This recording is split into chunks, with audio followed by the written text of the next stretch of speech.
This is the lecture for Module 5 of Applied Business and Professional Communication, the job interview. How do I get the job? Now, once you've gotten that exciting phone call inviting you to come in for an interview, there are some things that you can do to prepare ahead of time for the interview and also to be prepared to present your best face when you're actually in the company conducting the interview.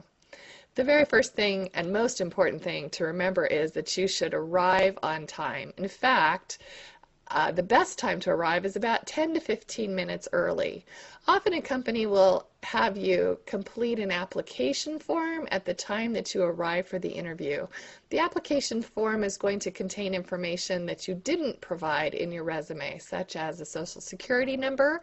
So you should allow time to complete that paperwork, and you should also bring along the kind of information that you might need to fill out all of the forms completely. If you arrive more than about 15 minutes early, you can sometimes appear to be overeager, so it's a good idea to try to time your arrival for that 10 to 15 minute early window. In order to be able to do that, you need to know exactly where you're going on the day of the interview. So it's worth it to take an hour or two, a day or two ahead of time to actually drive to the company at approximately the same time of day that you're scheduled to do your interview. This allows you to plan for how much traffic you could expect and to arrange for parking, to think about where you're going to park, how you're going to adjust if there are parking challenges. It's really a good idea to sort of scope things out ahead of time. Third, there are some things that you should pack in a briefcase or a professional-looking bag so that you are prepared for any eventuality once you arrive at the company. First thing you want to pack are 2 or 3 copies of your resume, prepared on good quality paper, similar to the paper that you probably used when you mailed the resume in the first place, and some reference sheets printed out on the same paper. And these are sheets containing the names of typically 3 to 5 references and contact information for those references. It is during the interview that you're most likely to be asked for reference information. It's great to be able to pull out a single sheet with all of that information for your interviewer. You should also bring along a small notebook and a pen or pencil to take notes during the interview. Sometimes an interviewer will ask you a question and you want to be sure that you're addressing all those questions, so you can just jot down a word or two to kind of keep you on track. It's also a good idea to have something to write on in case you need to, for example, jot down instructions or directions to go take a drug test, for example. Many companies require that. Or other testing that might need to be conducted. Also, when you are preparing for the interview, it's a good idea to think about the kind of small talk that you might engage in right at the outset, the icebreaker, if you will, while you're preparing to answer those important, more targeted employment questions. Once you get into the area where you'll conduct the interview, it's a great idea to look for commonalities with the interviewer, but sort of practicing getting to know strangers can be a useful skill to practice before you get into the interview situation. Now let's assume that you're sitting in the corporate lobby waiting to be called in for the interview. What are some other things you should have given some thought to before you walked in the front door? Well, it's important to understand the purpose for the interview. At this point, the employer has looked at your resume and they think that you may in fact be qualified for the job. Now what they're really doing is looking to see if they think that you'd be a good fit for their company and their department and the particular group of people that are already working there. So at this point, first impressions are going to be really, really important. And there are some elements that we want to think about with regard to first impressions. The first element is your personal appearance, and here I'm talking about wardrobe. Now, we've already addressed in other portions of the course how wardrobe choices can be considered based on the type of job you're applying for, the particular location in the country where you're going to be working. But beyond the actual wardrobe choice, we want to think about wardrobe items being clean. Your shirt should be pressed. Your pants should be creased, your shoes should be polished. These things really do contribute to a positive first impression. So let's assume that you've chosen a wardrobe that's appropriate for the job and everything's clean and pressed and polished.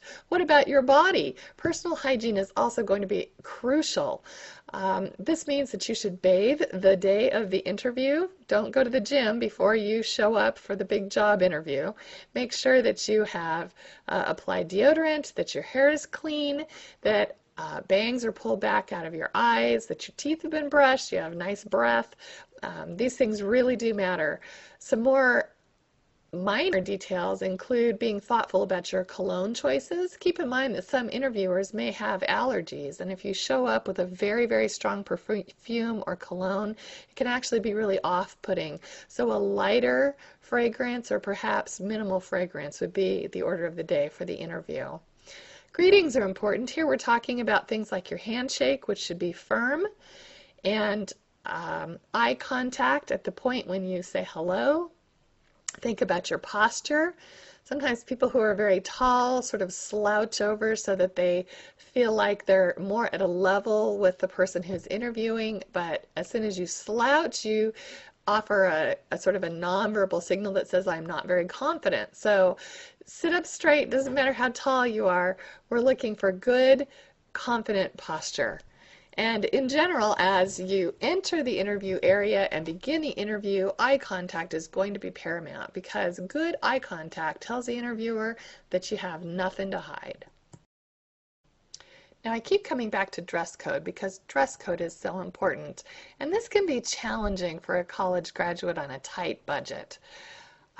When we're thinking about dress code, the most important thing to keep in mind is what is the dress code at the company where I plan to work, and can I match it?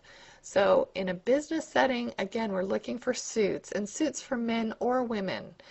But not all jobs require you to wear a suit. So what you want to do is to dress just maybe a tick nicer than you think everybody else at the company is going to dress. Women should avoid a low neckline, as that might give an unintended negative message.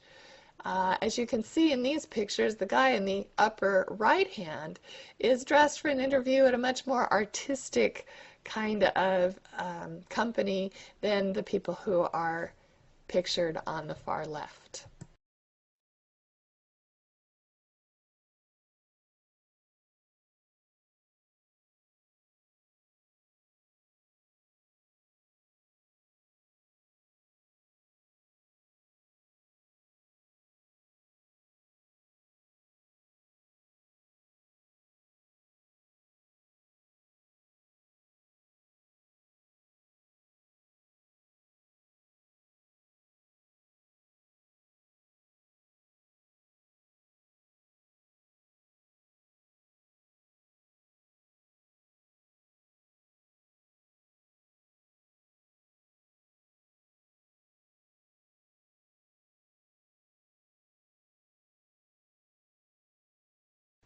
Now, to make a good verbal impression during the interview, you should probably do some preparation ahead of time.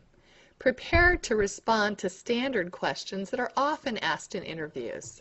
For example, pretty much every interview I've ever conducted began with the simple question, tell me a little bit about yourself. You should think about how you want to present yourself in an opening statement. Other common questions have to do with how you may have handled a challenge in a previous position, or how you deal with discipline, or how you deal with disappointment. So you should look for questions that you might be asked and then practice the answers that you think would help you to present yourself in a positive light. You should also prepare 2 or 3 specific questions that you can ask of the interviewer, because at some point the interview will probably begin to wind down and your interviewer will say, so do you have any questions for me? As the interviewer goes through their list of questions, there's a good set of strategies that you should use to answer each question. The first thing you need to do is listen carefully to the question. What is it that the interviewer is actually asking? And before you launch into your response, take a moment to gather your thoughts.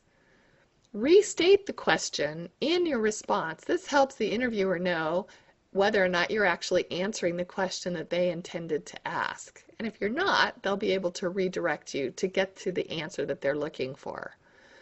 When you answer your question, make sure you provide concrete examples of situations that you've encountered in the past. And if you don't know the answer to a question, say so. There's nothing worse than asking a person a question and getting an answer that tells you they have absolutely no idea what you were talking about. You should also be careful to avoid tangents. Some interviewers are really good at making applicants feel comfortable, and the problem there is that we can begin to launch off into more personal conversations that aren't really appropriate at this stage in the game.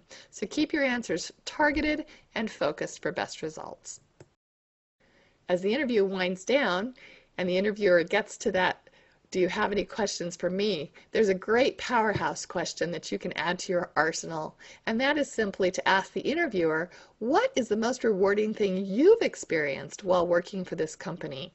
This gives the interviewer an opportunity to laud the praises of the company and to talk about themselves, which will make them feel more comfortable with you, especially if you listen carefully to their answer, sort of soak it all in so that they can see that you're truly engaged in what it is that they're saying. As the interview draws to a close, there are a few final things you need to do to make sure that you leave the interviewer thinking of you in the best light possible. The first is to take a moment to reaffirm your interest in the position. If you are as excited as you were when you walked in the door, or even more excited than you were when you walked in the door, make sure the interviewer knows that you are still highly interested in the position. Secondly, at this point, it is appropriate to inquire about the next steps in the company's decision-making process. It is not, however, the time to ask questions about salary, benefits, or time off. You can save those questions for later in the process. Remember, you're being evaluated as long as you are in contact with any employee of the organization. So even after you leave the interview space, you should be on your best behavior. Smile at people as you walk by, say goodbye and be pleasant with the receptionist. Even maintenance people sometimes are checking to see whether applicants are the kind of people that they'd be comfortable working with. And word will get back to the interviewer, so just be as nice as you possibly can while you're walking out the door. Now at this point, with the interview concluded, you may think there's nothing left to do except sit back and wait for that phone call. But in fact, there is one more step that sets the best candidates apart from all the rest, and that is the follow-up letter. Once you're finished with the interview, and not before, you should sit down and write a handwritten note thanking the interviewer for their time in meeting with you. A handwritten note is still the very best way to offer your thanks. Emails are still seen as a little bit impersonal. You should also wait until after the interview is over to write the letter so that you can refer in the letter to some part of the conversation that you had with the interviewer. That lets them know that this was really a thoughtful thank you and not some sort of form letter that you prepared ahead of time to drop in the mail.